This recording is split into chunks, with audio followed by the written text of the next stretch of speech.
Saint-Esprit, maintenant et toujours. Dans les siècles des siècles. Amen. Alléluia.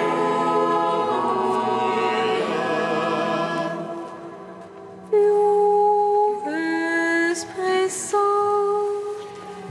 Illumine nos cœurs, emplis-nous de ta paix.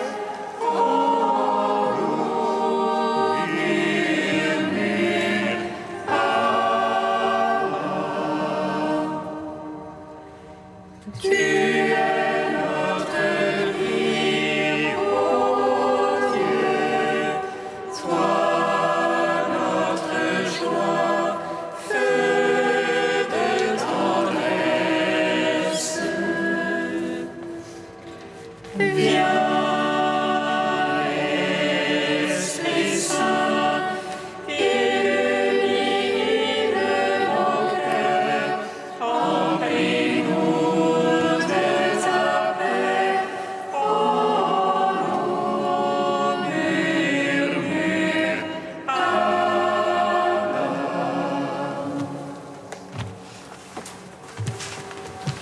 Malgré, laissez-les poser sur le tombeau. les soldats gardant ton corps immaculé, tu es ressuscité le troisième jour, donnant la vie au monde, Dieu sauveur. Et du haut des cieux, les anges te chantèrent comme à la source de la vie. Gloire à ta résurrection, ô Christ. Gloire à ta royauté.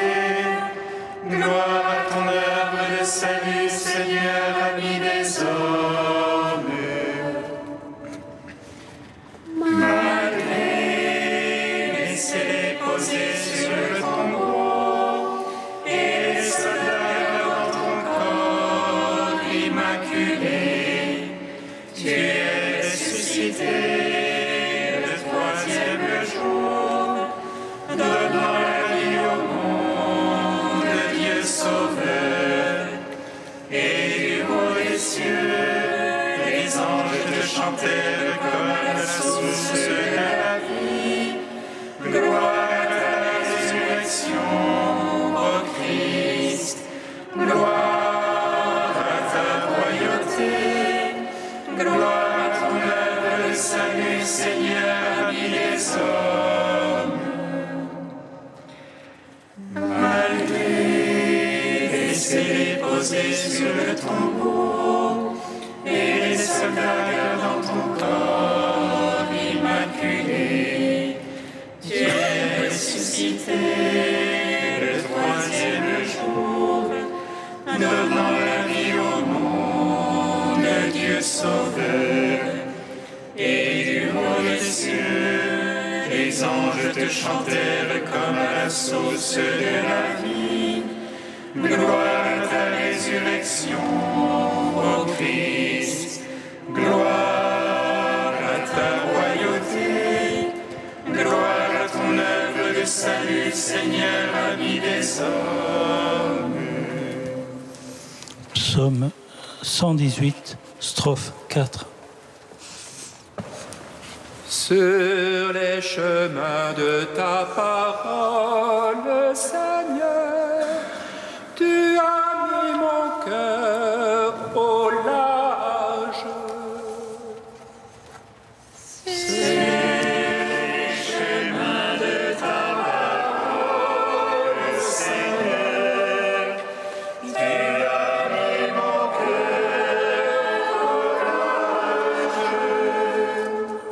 Mon âme est collée à la poussière.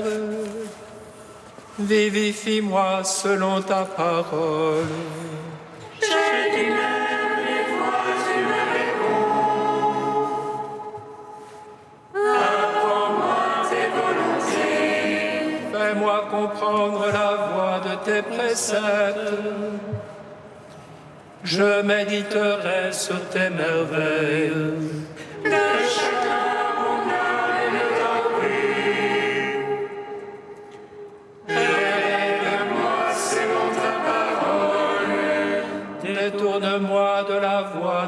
mensonge. Fais-moi la grâce de ta loi. J'ai choisi la voie de vérité. J'ai désiré tes jugements. Je me tiens collé à ton témoignage. Seigneur, ne me déçois pas. Je cours sur la voie de tes ordres. Car tu as mis mon cœur au large. Gloire au Père, au Fils, au Saint-Esprit, pour les siècles et les siècles. Amen. Sur les chemins de ta parole, Seigneur, tu as mis mon cœur au large. Psaume 122. Le Seigneur a fait briller la lumière du Christ et nos cœurs ont jubilé de joie. Le Seigneur a fait briller la lumière du Christ et nos cœurs ont jubilé de joie. Vers toi j'ai les yeux levés, qui te tiens au ciel. Les voici comme les yeux d'esclaves vers la main de leur maître. Comme les yeux d'une servante vers la main de sa maîtresse. Ainsi nos yeux vers le Seigneur notre Dieu, tant qu'il nous prenne en pitié. Pitié pour nous, Seigneur, pitié pour nous. Trop de mépris nous rassasie. Notre âme n'est pas trop rassasiée. Mais sa place est satisfaite.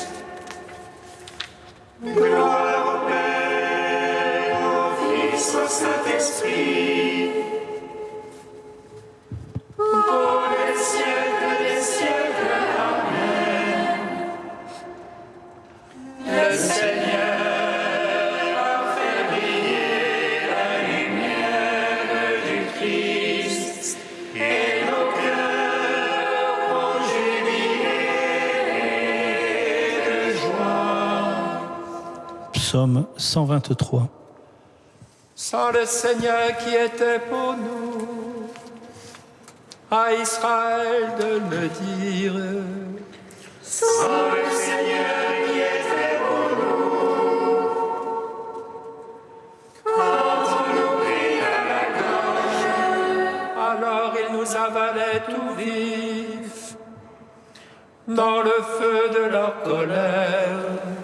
alors les hommes submergés,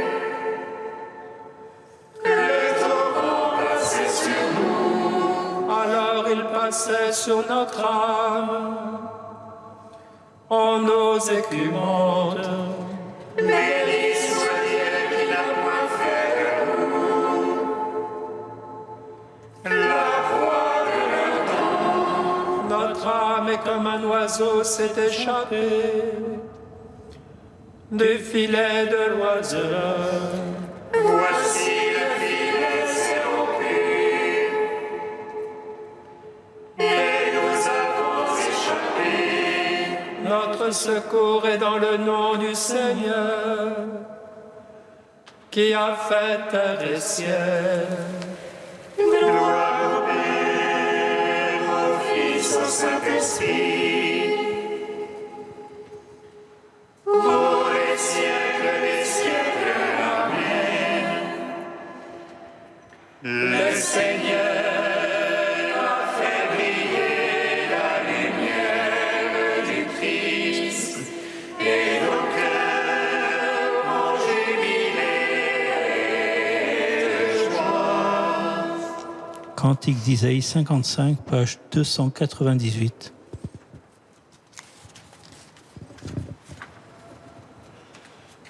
Vous tous qui avez soif, venez vers l'eau, même sans argent, venez. Sans payer, achetez du blé, consommez du vin et du lait. Pourquoi dépenser votre argent pour autre chose que du pain? Pourquoi dépenser vos forces sans jamais être rassasiés? Écoutez donc, écoutez-moi, et mangez ce qui est bon. Tendez l'oreille, venez vers moi, écoutez et vous vivrez. Cherchez le Seigneur jusqu'à ce qu'il se laisse trouver. Invoquez-le car il est proche. Que le méchant abandonne ses voies, l'homme malfaisant ses pensées. Qu'il retourne vers le Seigneur, qui lui montrera sa tendresse. Qu'il aille vers notre Dieu, lui se surpasse pour pardonner. Haut le ciel au-dessus de la terre, et mes voix au-dessus de vos voix. Autant l'un est élevé au-dessus de l'autre, autant mes pensées au-dessus de vos pensées. Comme les cieux descendent puis et neigent, et n'y remontent pas sans avoir arrosé la terre. L'avoir fécondée et fait germer, pour qu'elle donne la semence puis le pain. Ainsi fait la parole sortant de ma bouche, elle ne revient pas sans résultat, sans avoir exécuté ce qui me plaît et réussi sa mission. Rends gloire au Père Tout-Puissant, à son Fils Jésus-Christ le Seigneur. À l'Esprit qui habite en nos cœurs, pour les siècles des siècles. Amen.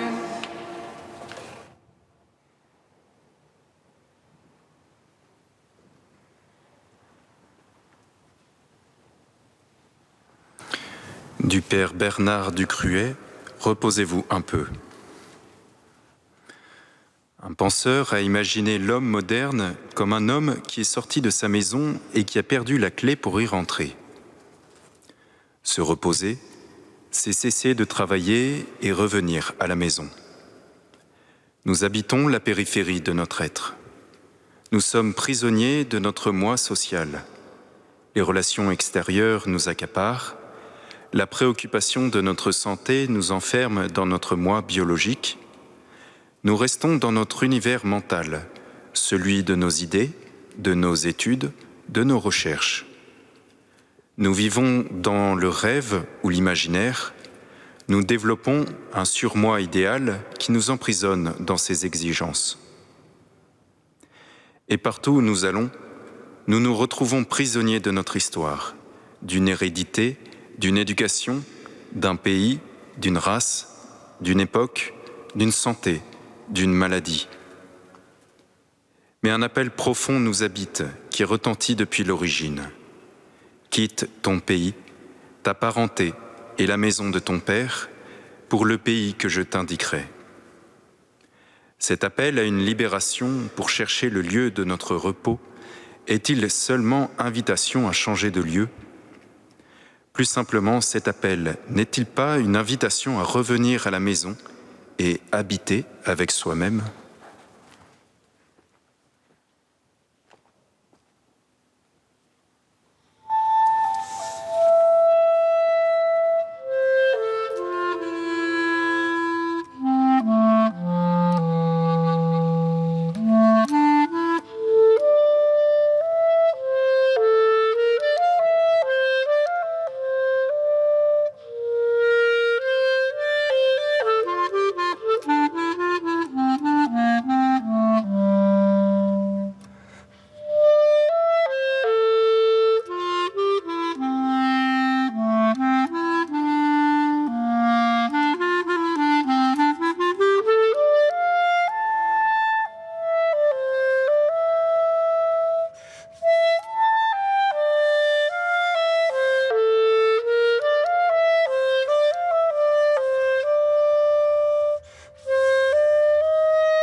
à mon aide. J'ai soif de ton salut. Viens à mon aide.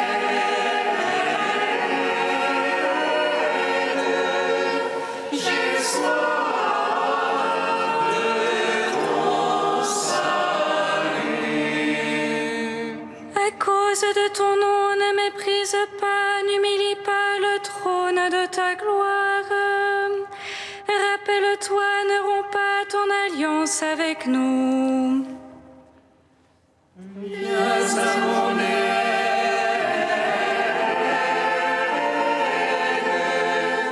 J'ai soif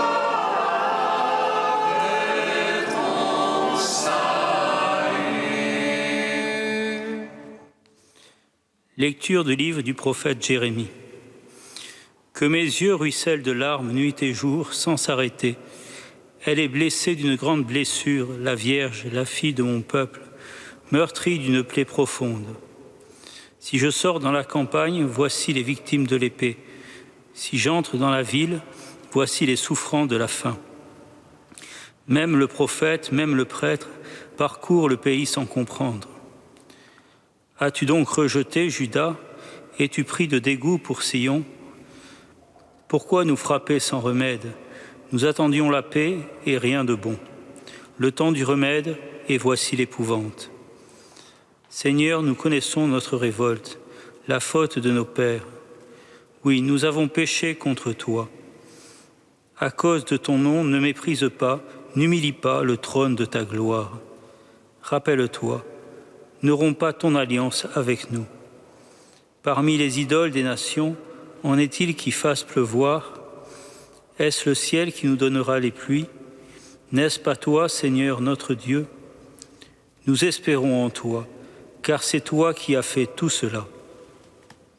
Toi, ô Dieu vivant, gloire à toi. Gloire à toi, ô Dieu vivant, gloire à toi.